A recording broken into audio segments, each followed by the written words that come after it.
नमस्कार. मी डॉक्टर निलिमा शिसोदे. मधुमेहापासून मुक्ती हेच आमचे स्वप्न, भाग 8. आज आपण बघणार आहोत की कुठले वेग हे धारण केले पाहिजे. म्हणजे आपण मागच्या वेळेला कुठले वेग पाहिले, न वेगांधारेत कुठले वेग धारण करू नये हे आपण मागच्या वेळेला पाहिलं. आता यावेळेला आपण काय बघणार आहोत की कुठले वेग धारण करावे. म्हणजे तुम्हाला आतून होती आहे भावना की असं करावं, परंतु ते करायचं नाही आहे, त्यांचं धारण करायचं आहे, त्यांचा निचरा करायचा नाही आहे, त्याच्यावर कंट्रोल ठेवायचा आहे. असे कुठले वेग आहेत? त्याच्यात 3 प्रकार येतात. मानस म्हणजे मनाचे काही भाव की जे धारण करणं आवश्यक आहे, जे समाजासाठी घातक आहे, तुमच्या पर्सनॅलिटीसाठी, तुमच्या मानसिक स्वास्थ्यासाठी ते घातक आहेत. त्या मानस वेगांचं तुम्हाला धारण करायचं आहे. दुसरे आहेत काही शारीर वेग की ज्यांचं तुम्हाला धारण करायचं आहे, जे इतरांसाठी अपायकारक आहेत.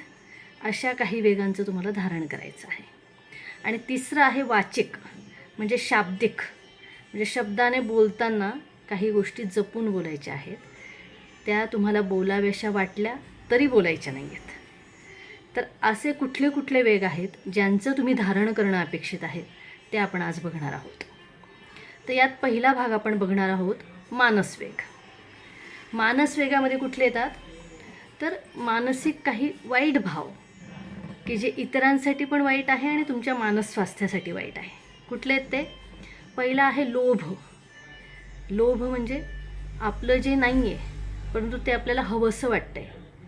तर अशा काही गोष्टी की ज्या तुम्ही त्या इतरांच्या आहेत, तर त्यात तुम्ही कुठलाही लोभ धरायचा नाही आहे.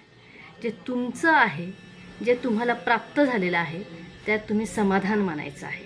संतोष म्हणजे नियममध्ये एक भाग आहे, नियमामध्ये संतोष म्हणजे काय? सॅटिस्फॅक्शन. तर तुम्ही समाधान मानायचे जे काही तुमच्याकडे आहे ते, आणि इतरांकडे आहे त्याचा लोभ करायचा नाही आहे. नंतर क्रोध. मला हे असं चालत नाही, मला असं वागलेलं आवडतच नाही, आणि त्याबद्दल तुम्ही संताप करता, इतरांनी तसं वागलं म्हणून, तुमच्या मनासारखं वागत नाही आहेत म्हणून. परंतु जरी तुमचं बरोबर असलं तरी त्या वेगाचं तुम्ही धारण करायचं आहे. कारण क्रोध व्यक्त केल्यामुळे समोरच्यालाही त्रास होणार आहे आणि नंतर विचार करत बसल्यामुळे तुम्हालाही त्रास होणार आहे, तुमचं मानस स्वास्थ्य बिघडणार आहे. या सगळ्या गोष्टीने काय होणार आहे? स्ट्रेस इंड्यूस्ड डायबिटीज जो आहे तो वाढणार आहे. त्यामुळे आपल्याला त्याचं धारण करायचं आहे. तिसरं आहे शोक म्हणजे दुःख. एखादी गोष्ट मनासारखी झाली नाही म्हणून त्याचं आपण दुःख किती वेळ बाळगायचं आहे? थोडा वेळ तुम्हाला वाईट वाटणं साहजिक आहे, पण ते वर्षानुवर्ष मनात ठेवणं, एखादं काहीतरी जवळच्या आप्तेष्टांची काही घटना असेल किंवा कुणी काहीतरी वाईट बोललो ती घटना असेल, तर त्याचं दुःख जे आहे ते तुम्ही मनातून काढून टाकायचं आहे. त्याच्यावर तुम्ही विजय मिळवायचा आहे. मानसशक्तीने त्याला तुम्ही जिंकायचं आहे. किंवा ग्रीफ म्हणूया की अगदी पराकोटीचं दुःख, ते पण तुम्ही टाळायचं आहे.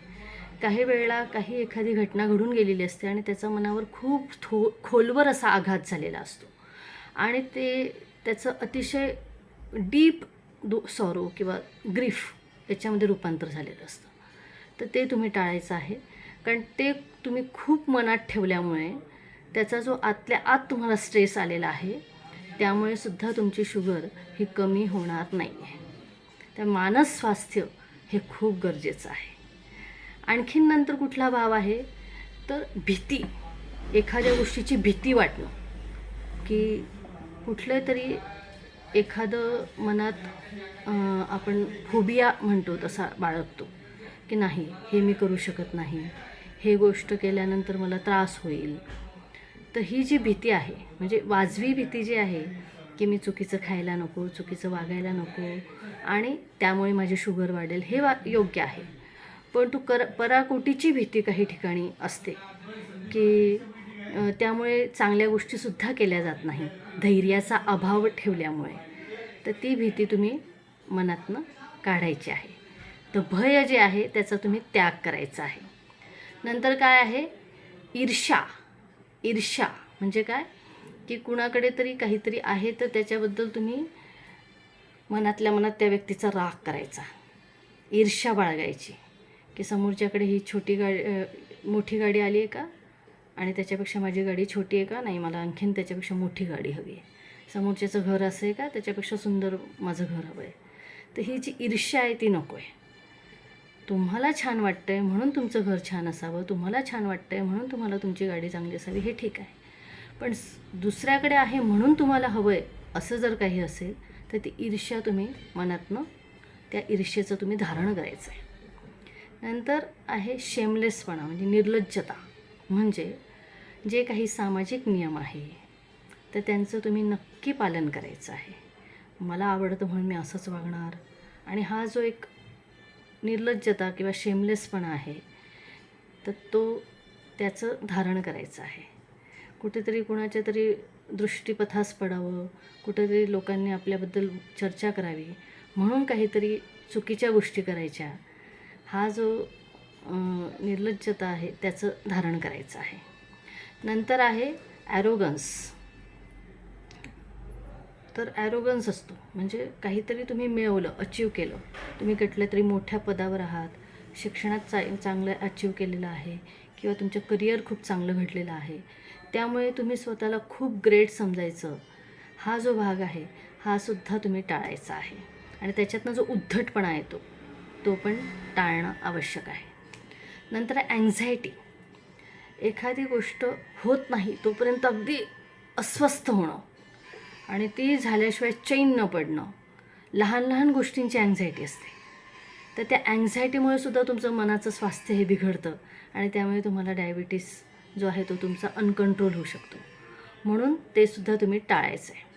नंतर आहे विषाद. म्हणजे ते मराठी मगाशी म्हटलं आपण तसं की अगदी आतल्या आत कुठंतरी एखाद्या गोष्टीचं पराकोटीचं दुःख आणि त्याच्यानंतर येतं त्यामुळे मग दुसऱ्याला काहीतरी इजा करण्याची इच्छा, अशा सगळ्या गोष्टी ह्या तुम्ही टाळायच्या आहे. तर हे जे असे काही मानसवेग आहे की दुसऱ्याला आणि स्वतःलाही त्याच्याने जो मानसिक त्रास होणार आहे ते तुम्ही नक्की टाळायचं आहे. आता याच्यानंतर आपण बघणार आहोत ते म्हणजे कायिक धारणीय वेग. म्हणजे शारीरिक वेग असे कुठले आहेत की ज्यांचं धारण करणं हे अतिशय आवश्यक आहे. तर पहिलं म्हणजे दुसऱ्याला हिंसा करणं, दुसऱ्याला इजा करणं, शरीराने किंवा मनाने इजा करण्याची इच्छा होणं, हा जो वेग आहे कायिक वेग, हा सुद्धा तुम्ही धारण करायचा आहे. मला कितीही संताप झाला, कितीही समोरच्याचं चुकलेलं असेल तरी कुठल्याही प्रकारे तुम्ही त्याला शारीरिक इजा करायची नाही आहे. कारण ते केलं की त्यानंतर पुन्हा तुमच्या मनामध्ये दुःख निर्माण होणार आहे, त्यातनं कुठलाही आनंद प्राप्त होणार नाही आहे. त्यामुळे असा जो कायिक वेग आहे त्याचं तुम्ही नक्की धारण करायचं आहे. नंतर आहे चोरी. दुसऱ्याची काहीतरी वस्तू आपल्याला हवी आहे, ते जे आहे स्थेय, ते करायचं नाही, अस्तेयाचं पालन करायचं आहे. यमामध्ये हे सांगितलेलं आहे योगातल्या.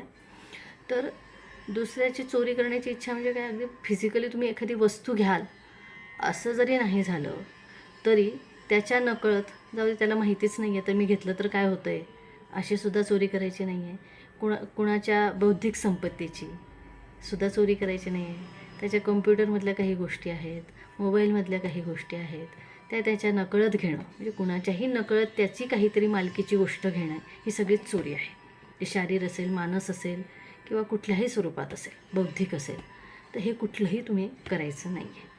कारण ते केलं आणि त्याच्याने तुम्हाला तात्पुरता जरी फायदा झाला तरी कालांतराने तुम्हाला त्याच्याबद्दल दुःखच मिळणार आहे.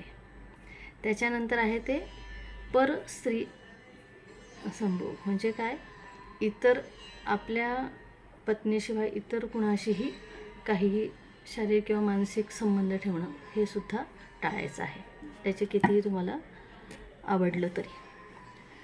त्याच्यानंतर आहे वाचिक धारणीय वेग. वाचिक धारणीय वेग कुठले आहेत, तर आता शब्दाने कुणाला इजा करणं, शाब्दिक हिंसा ही सुद्धा तुम्ही टाळायची आहे. याच्यामध्ये पारुष्य म्हणजे कठोर बोलणं जे आहे ते पण तुम्ही टाळायचं आहे. त्याच्यानंतर कुणाच्याबद्दल त्याच्या मागे वाईट बोलणं हे टाळायचं आहे. आणि खोटं बोलायचं नाही आहे आणि नको तेव्हा बोलायचं नाही आहे. तर ह्या सगळ्या गोष्टी ज्या आहेत ह्या शाब्दिक हिंसेच्या अंतर्गत येतात, तर त्यासुद्धा तुम्ही टाळायच्या आहे. आजच्या भागात एवढंच. पुन्हा भेटू पुढच्या भागात. निरोगी राहा, स्वस्थ राहा.